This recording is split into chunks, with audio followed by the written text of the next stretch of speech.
Outside Sunga village, Oreli Kumbi in Tuberse Mayamba have something to show me.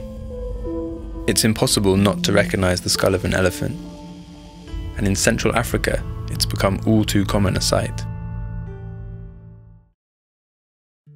Meanwhile, halfway across the world in a laboratory in Bangkok, a group of forensics experts are testing the DNA from smuggled ivory.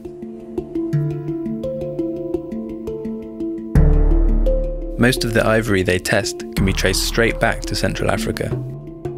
Last year was the worst ever for elephant poaching, with tens of thousands killed.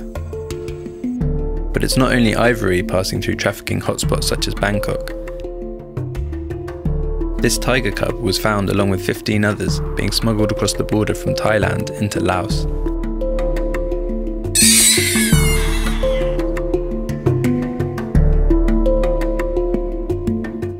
Wildlife products have long been sought after in Asian culture. Animal parts are used as ingredients in traditional remedies. Ivory is carved into amulets, believed to bring good fortune and ensure protection for its owners. Now such objects are revered not only for their medicinal and religious significance, but are flashed in aspiring social circles as symbols of affluence and status.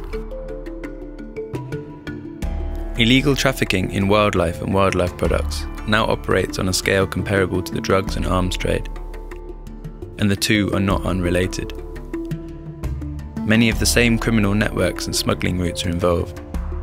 Worryingly, there is considerable evidence to suggest that profits from wildlife crime are directly funding terrorist cells in unstable African countries.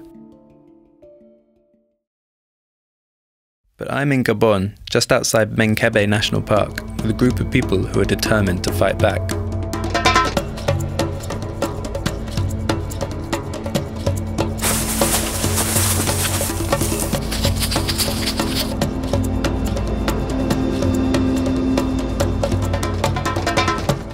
This is Soho Jocelyn, an eco-guard.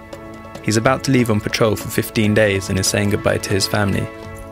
And they all know what's at stake.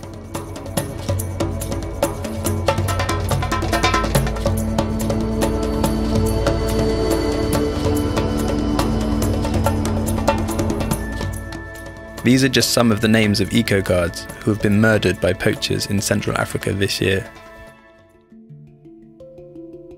Despite an affluent history of oil and resource extraction, Gabon remains a poor country, making poaching and wildlife crime an easy lifestyle to fall into.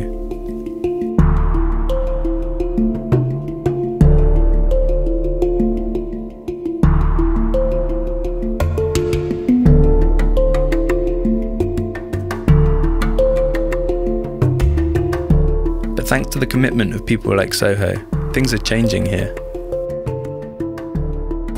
Last night we drove a truck full of confiscated ivory and weapons from Menkebe to the capital Libreville.